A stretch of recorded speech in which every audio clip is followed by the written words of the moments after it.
Hey guys, welcome to week 12. This week we will be covering a client experiencing major mental health issues, which will include schizophrenia and schizoaffective disorders. Schizophrenia is covered in your textbook on chapter 20, and schizoaffective is covered on chapter 21, pages 415 to 427. I also encourage you to review your course pack, page 17, which talks about schizophrenia, gives you a patient scenario, and then asks you to complete a few questions.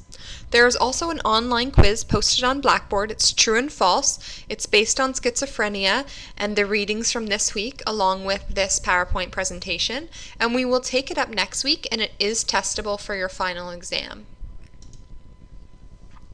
So for schizophrenia, it's one of the most severe mental illnesses, so it's really important that all nurses understand the disorder. The clinical picture of the disorder is highly variable and very complex. This is a potentially devastating brain disorder that affects a person's thinking, language, emotion, social behavior, and ability to perceive reality accurately. Schizophrenia affects 1 in 100 people, and diagnosis is often misunderstood and very much stigmatized. Many people think that these people are violent, but there is actually no more risk for violence than somebody who is not ill with schizophrenia. For some, the onset is slow, and for others, it can be very abrupt. It's really important to note that recovery does not mean cure. You'll read the word recovery a lot in your textbook, but it does not mean that schizophrenia can be cured, because it cannot. There is no predictable outcome for people with the disease, and it really depends on how the disease affects the individual person. Rates of about 80% recovery following the first episode of psychosis have been reported. But remember, recovery does not mean cure. So for diagnoses of schizophrenia, it's usually diagnosed when symptoms persist for a 1-month period, but with continuous signs and disturbances that persist for about 6 months. And we're going to go into details about the positive and the negative symptoms of schizophrenia shortly. So schizophrenia overall worldwide affects about 1.3% of the world. There is no difference related to race, social status, or culture, but it is noted to be more common in males than females. Usually the onset is in the early 20s. However, earlier onset has been reported. It's associated with poor functioning prior to diagnoses, structural brain abnormalities, and increased levels of apathy. Females, if they are diagnosed with schizophrenia, they tend to be diagnosed later on in life, between the ages of 25 and 35. They have less brain abnormalities, and they have better outcomes overall. Substance abuse disorders are present in nearly 50% of individuals who are diagnosed with schizophrenia. It becomes chronic or recurrent in those who develop the condition. Like I said previously, it's very complicated, and it's really a group of disorders with varying features depending on the person. And it can have biological cause, psychological cause, or be caused by environmental stressors as well. Individual symptoms will really vary from one person to the next. For some, the illness is slow, like I said, and insidious, but for others, it's just out of the blue. The course of schizophrenia is very unique, and it's unpredictable, and about 25 to 30% of people will experience complete remission after one or several psychotic episodes. Some comorbidities include an association between diabetes and schizophrenia, depression and schizophrenia, substance abuse and schizophrenia, and smoking and schizophrenia. In regards to the history, we'll get to that shortly, but I just want to quickly review the neurotransmitters, pathways, and receptors. So hyperactivity of the mesolimbic tract, so related to dopamine, is related to the positive symptoms, which regulate memory and emotion. Hypoactivity of the mesocortical tract is related to negative symptoms and cognitive impairment. So now on to the history. These three physicians listed here from the 1800s and 1900s had a great influence on the current diagnostic procedures that we have for schizophrenia. So an overview again, because it's really important to know, schizophrenia is very complex. It's a serious disorder. Nurses need to know a lot about it. It's highly variable. For some, the onset is slow. For others, it is fast. Recovery does not mean cure. Think back to what that means. There are no predictable outcomes, and it's very dependent on the person who is affected by the disorder. There's a TED Talk here that's about 15 minutes in length on schizophrenia, and I strongly suggest watching it. It's excellent. So there are various types of schizophrenia. The first is paranoid, so that's where there's a preoccupation with delusions and hallucinations. The second is disorganized. They have disorganized speech and behavior. They have a very flat affect.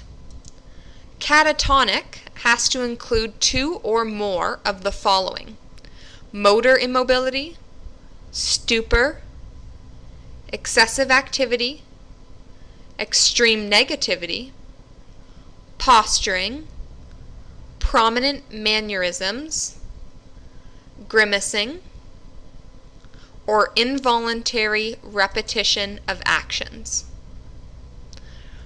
Undifferentiated schizophrenia means that it does not meet any other type of criteria, so it's undifferentiated. Residual schizophrenia is the absence of delusions and hallucinations, but the speech is disorganized, negative symptoms persist, and they have very odd beliefs and experiences overall. When we look at the symptoms of schizophrenia, we classify them as either positive symptoms or negative symptoms. So when we talk about positive symptoms, we talk about excess of normal functions. So the DSM criteria for diagnosing schizophrenia include specific symptoms, duration, evaluation, and the elimination of other diseases. So we have delusions and hallucinations specifically with positive symptoms. So if somebody is grandiose, they have the belief that they have exceptional powers, wealth, or skill. Nihilistic means the belief that one is dead, so they believe that they're not living. Persecutory is the belief that one is being watched, ridiculed, harmed, or plotted against. Somatic, these are beliefs about abnormalities in bodily functions. Hallucinations, people can have perceptual experiences. It can occur without actual stimuli, and the hallucinations can either be visual, so they're seeing them, or they can be auditory, or they're hearing them. Then we move on to the negative symptoms. So these are symptoms that are less than normal functioning. So they really don't have any emotion, they're very flat in their affect. They have difficulty saying anything or carrying on a conversation. Avolition means withdrawal or inability to initiate and persist in goal-directed behaviors. Anhedonia is the inability to experience pleasure. And ambivalence is concurrent experiences of opposite feelings, making it impossible to make decisions. Neurocognitive symptoms may occur independent of negative or positive symptoms, and they can affect the short and long-term memory, vigilance, and attention. Neurocognitive impairment is often seen as disorganized symptoms. So that includes, when we talk about disorganized thinking, we talk about repetition of words, excessive detail when they're talking about something. They have loose associations, so they have ideas, but they're not really connected to other things. They can be logical, but they detour their thinking a lot. And these are just some examples, again, of disorganized thinking and it versus examples of disorganized behavior, because we always talk about thinking versus behavior. And just again, more disorganized symptoms and some definitions. So which of the following is a positive symptom of schizophrenia?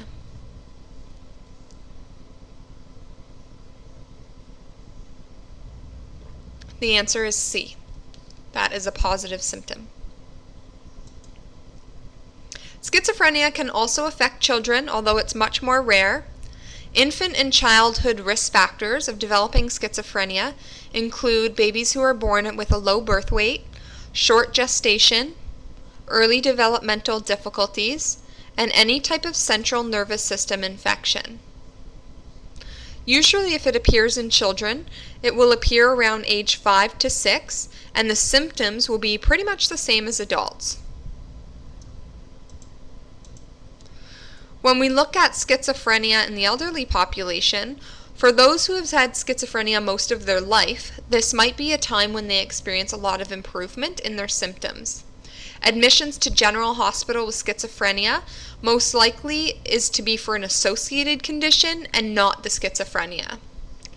Late onset schizophrenia means that the diagnostic criteria for the DSM have been met in an individual who is over 45 years of age.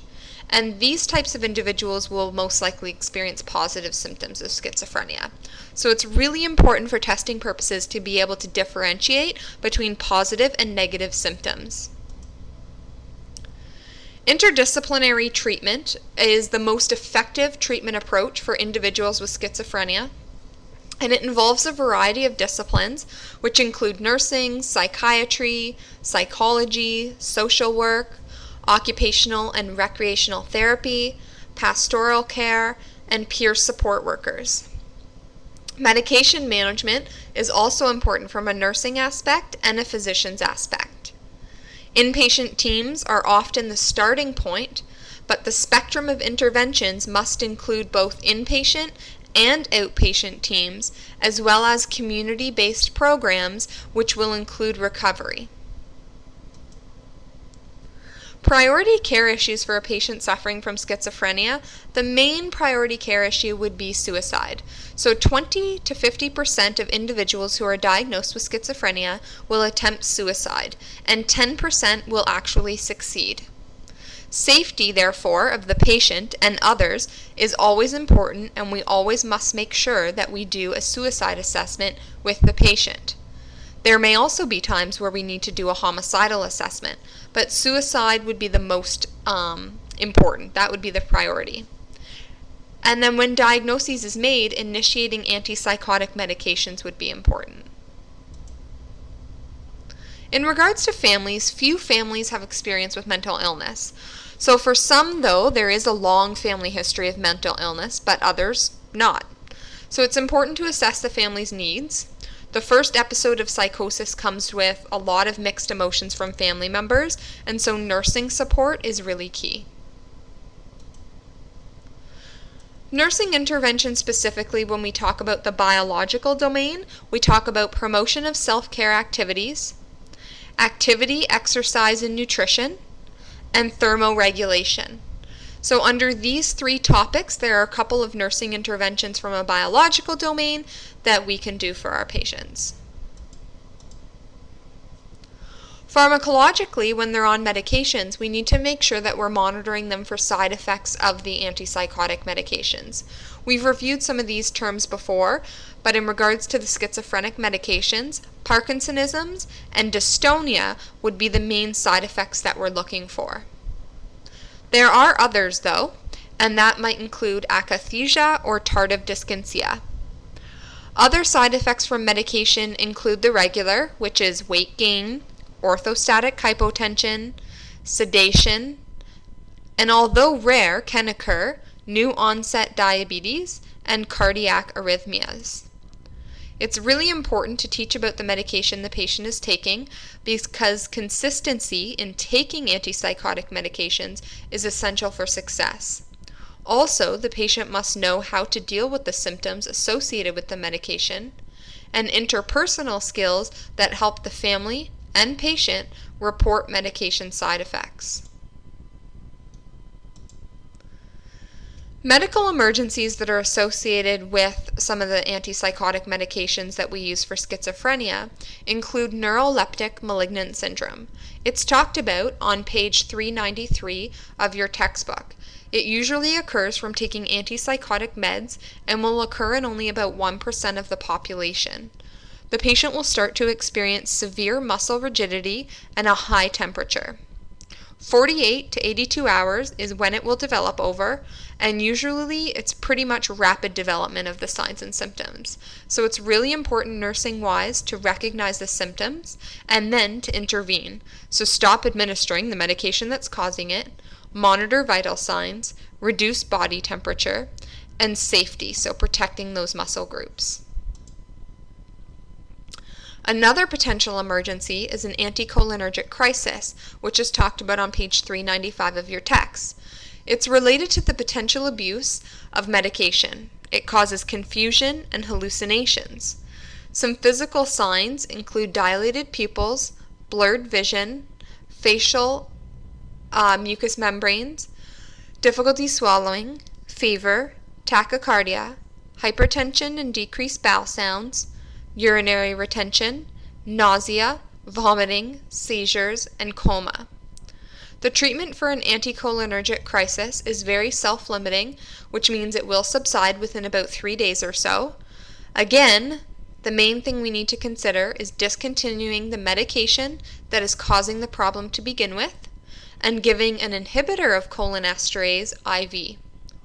Gastric lavage and charcoal might be administered to the patient as well. Anticholinergic medications include medications Atropine, Scopolamine, etc. So back to the nursing management, but this time focusing on the psychological domain. So when we look at the responses from the patient, so we know again that schizophrenia is very much socially stigmatizing. There are prodromal symptoms that are evident, or negative symptoms. Often, schizophrenia is not recognized as an illness, and many individuals diagnosed, and many families, often go through periods of denial.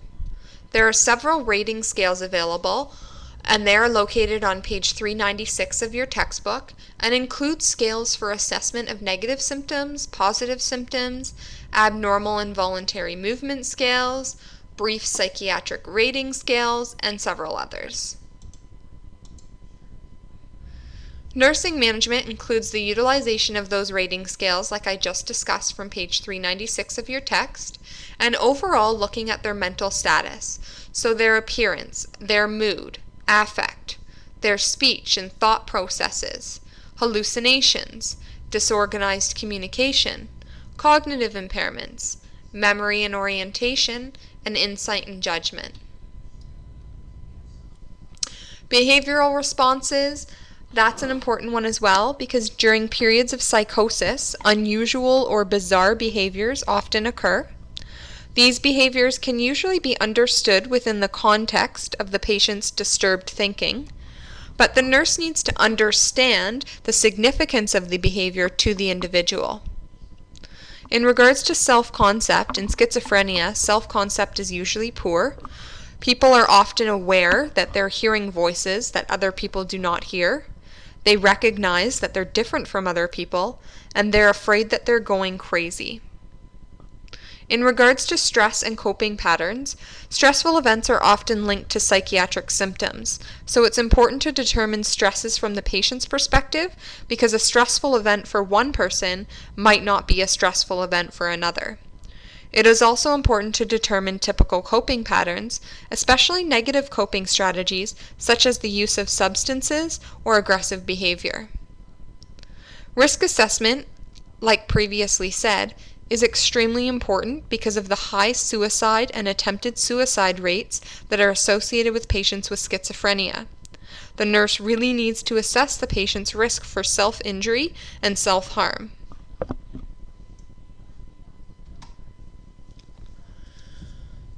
So nursing interventions include counseling, conflict resolution, behavior therapy, and cognitive interventions can also be used. The development of a nurse-patient relationship, like all individuals suffering from mental illness, is essential. It centers on the development of trust and acceptance of the person, and it's critical for optimal treatment of schizophrenia. Psychological domain for interventions to help manage disturbed thoughts include assessing the content of the hallucinations and delusions. The overall outcomes of our intervention would include decreasing the frequency and intensity of the hallucination and delusions, recognize it as a symptom of a disorder, develop strategies to manage recurrence, making sure that the patient knows that this experience is real to them. You need to validate that this experience is real and that the feelings are real, and identify meaning and feelings. Teach the patient that hallucinations and delusions are symptoms of the illness of schizophrenia. Nursing intervention's psychological domain includes self-monitoring and relapse prevention, and enhancement of cognitive functioning. Behavioral interventions include making sure that the patient has an organized routine and daily activities are laid out. We really want to reinforce positive behaviors. Stress and coping skills through counseling sessions and teaching positive coping skills is important. And patient education using clear visual aids, minimal distraction, and skills training should be considered. When we're assessing the social domain, we want to assess their functional status, their social systems, their quality of life, and most important, a family assessment. Nursing interventions surround promotion of patient safety. Support groups, psychiatric rehab, and family interventions. It's really important that we make sure that the family is included in the support groups and give them information about local and community resources that they can use. Overall, the continuum of care is across the continuum. Patients are at really high risk for getting lost in the system. Inpatient care is really focused on stabilization. Emergency care is for crisis intervention. And community care is where most of the patient's care will occur. Mental health promotion is really important during this time, along with patient education and family education.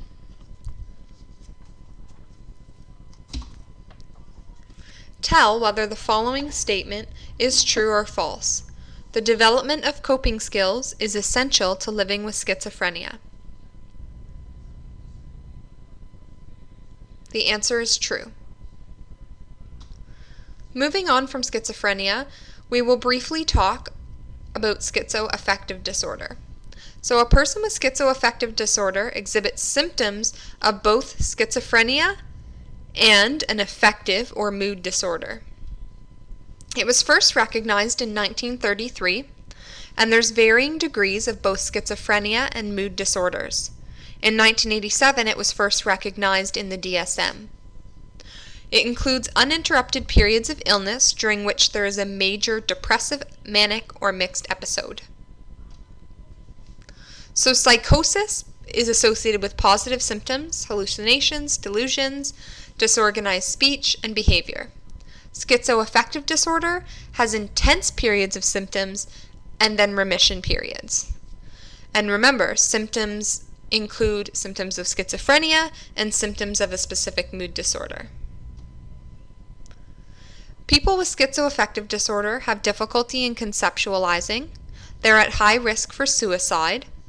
Schizoaffective disorder itself is very much less common than schizophrenia. It's very rare in children. And how it contrasts to schizophrenia is more common in men, where schizoaffective disorder is more common in women. There are a lot of theories, and we won't get into a lot of detail about it, as to why schizoaffective disorder happens or what it is caused by. So a lot of people think that it's about neuropathological changes or genetic predisposition or overactivity of dopamine pathways. Nursing management includes an assessment and consideration of nursing diagnoses, and then developing a plan of care. Tell whether the following statement is true or false. Schizoaffective disorder is a mild form of schizophrenia.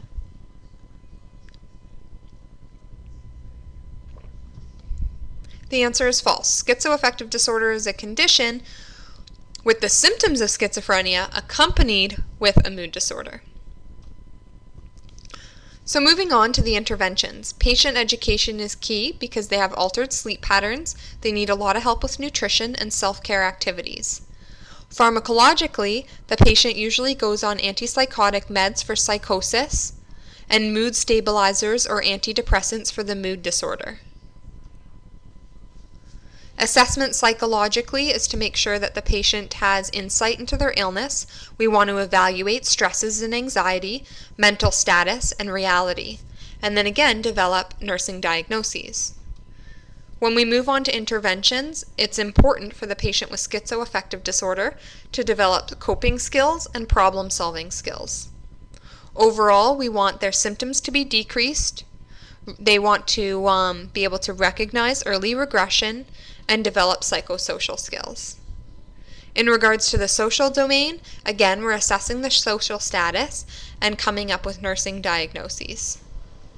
Interventions are associated around providing social skills training, focus education on conflict resolution, which may occur with others, and helping families at risk for ineffective coping. And the continuum of care for this disorder is similar to that of schizophrenia. As an inpatient, they are usually placed as an inpatient if they have psychotic or suicidal episodes. We really want to make sure that we're calm and we're reassuring in our approach and have an environment that has reduced stimulation. In the emergency phase or crisis phase, they may be aggressive and agitated, and we usually have to treat them with benzodiazepines because of this. Family intervention includes supporting the family, especially during home visits, and community treatment is really ongoing and continuous, and ideally all care occurs in the community setting. So I hope you enjoyed this lecture, 27 minutes or so in length. Remember, you do have this as an online PowerPoint to review. You also have your final for mental health coming up, and your final review actually next week in class. Ignore that final for mental health coming up next week in class. It should say you have your final review for mental health coming up next week in class. Don't freak out. We will also review briefly the online lectures next week in class, the past two that we've had, just to make sure you're understanding the concepts that have been covered. So I'll see you all in class.